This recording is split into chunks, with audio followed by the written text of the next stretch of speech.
दोस्तों राम राम। बाबा की महासमाधि के बाद भक्तों के अनुभवों की श्रृंखला में आज हम लखनऊ निवासी हनुमान सेतु के पूर्व सचिव श्री एस.एल. कपूर जी के अनुभव को सुनेंगे। कपूर साहब अपना अनुभव हमसे साझा करते हुए बताते हैं कि सन 2013-14 में जब वो सचिव पद से मुक्त हो गए, उसके बाद भी वेबसाइट पर सचिव के रूप में उनका मोबाइल नंबर पड़ा हुआ था।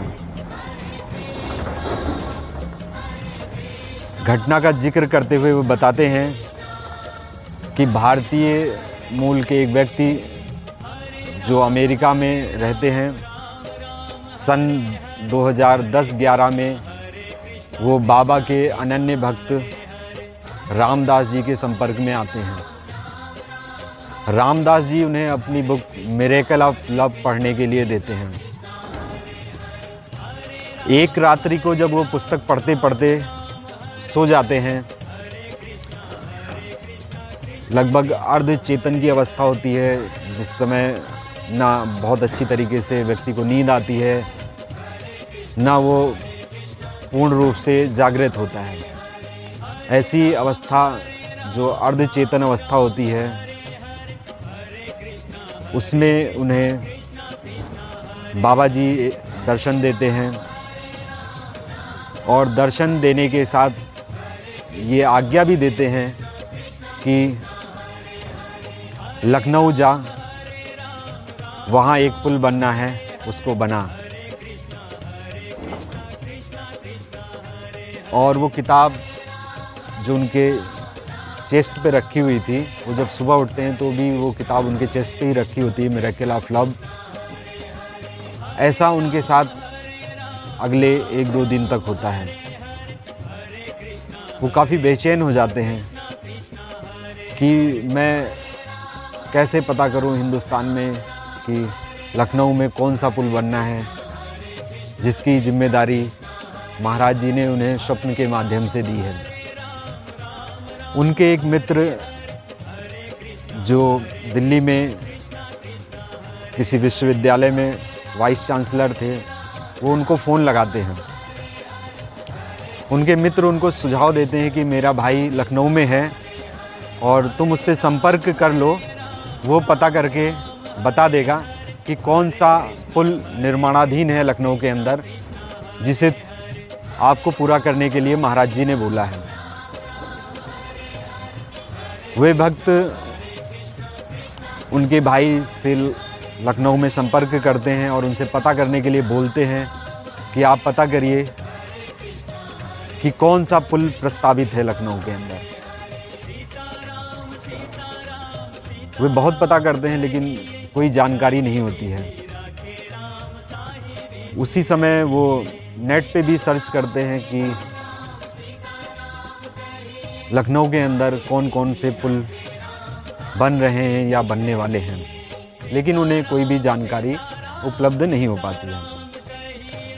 अंततः वो सीधे फ्लाइट पकड़ते हैं एक और लखनऊ पहुंच जाते हैं। जैसे ही लखनऊ में उनकी फ़्लाइट लैंड होती है, एयरपोर्ट से ही वो वेबसाइट पे जो श्री एस.एल. कपूर जी का मोबाइल नंबर पड़ा हुआ था, उस पे संपर्क करते हैं। उनसे वो मिलने की इच्छा जाहिर करते हैं और बोलते हैं कि मैं संकट मोचन हनुमान सेतु मंदिर पहुंच रहा हूं, आप भी पहुंच जाइए, आपसे मिलकर मुझे कुछ ज़रूरी बातें करनी है। इत्तेफाक से उस दिन कपूर साहब को कुछ वीकनेस महसूस हो रही थी, उन्हें चक्कर आ रहे थे, इसलिए मंदिर जाने में उन्हें विलम्ब हो रहा था। कपूर साहब आज उनकी अवस्था लगभग 95 वर्ष होगी और वो प्रतिदिन हनुमान सेतु मंदिर जाना नहीं भूलते। उस दिन उनको कुछ चक्कर आ रहे थे, इस वजह से मंदिर जाने में विलम्ब हो रहा था। अज्ञात प्रेरणावश उनकी धर्मपत्नी जी उन्हें सुझाव देती हैं कि आप मंदिर चले जाएं, निश्चित रूप से आप वहाँ अच्छा अनुभव करेंगे। आपको इस तरीके की प्रॉब्लम नहीं होगी, ऐसा मेरा मन कहता है। उनकी बातों को सुनकर कपूर साहब मंदिर के लिए निकल पड़ते हैं। इसी बीच वो भक्त भी मंदिर पहुंच जाते हैं, कपूर साहब भी पहुंच जाते हैं। मंदिर के एक सेवक कपूर साहब को आके बताते हैं कि कोई भक्त नीचे शिव मंदिर में आपका इंतज़ार कर रहे हैं, वो आपसे मिलना चाहते हैं। वो भक्त ऊपर आकर के कपूर साहब से मिलते हैं, अपने स्वप्न के बारे में बताते हैं और उनसे पूछते हैं कि आपकी जानकारी में कोई ऐसा प्रस्तावित पुल है जो आसपास बन रहा हो या बनने वाला हो या जिसका काम रुका हो। कपूर साहब अनभिज्ञता जाहिर करते हुए उनसे कहते हैं कि इस बारे में तो आपको PWD विभाग से जानकारी मिल सकती है, मेरी नॉलेज में ऐसी कोई भी जानकारी नहीं है।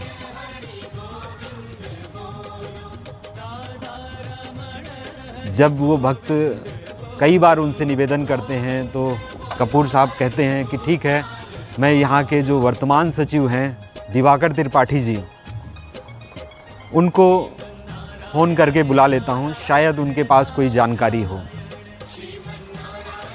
कपूर साहब दिवाकर जी को फ़ोन लगाते हैं तो दिवाकर जी फ़ोन उठा के कहते हैं कि मैं रास्ते में हूँ, बस चंद मिनटों में मंदिर पहुँचने वाला हूँ।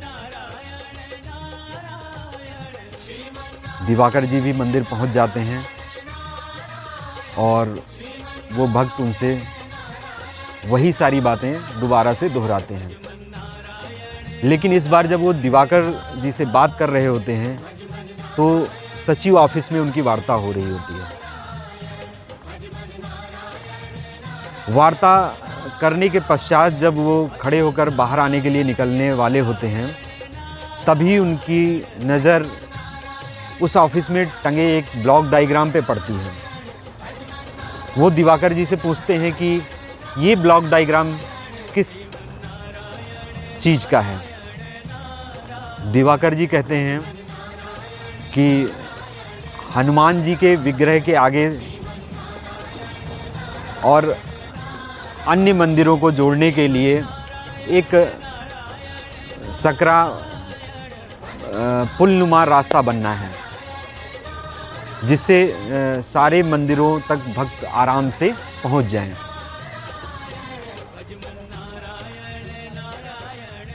जब वो ऐसा बोलते हैं तभी उन भक्त को उस स्वप्न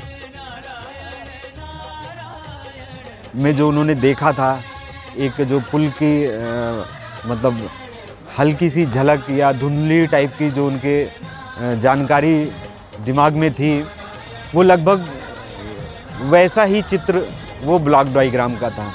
और जब उन्होंने उसके बारे में विस्तृत रूप से बताया कि ये ऐसे कनेक्ट करने के लिए पुलनुमा रास्ता बनना है, पुल तो नहीं है लेकिन पुलनुमा रास्ता बनना है, इतना सुनते ही वो भाव विभोर हो जाते हैं। ये जब उनके बीच में वार्ता हो रही थी तो वार्ता करते करते वो लोग बाबा जी के विग्रह के सामने पहुंच जाते हैं। तभी वो भक्त कहते हैं कि ये जो आप ब्लॉक डायग्राम है, जो ये पुलनुमा रास्ता बनना है, इसका अप्रॉक्स एस्टीमेट क्या होगा।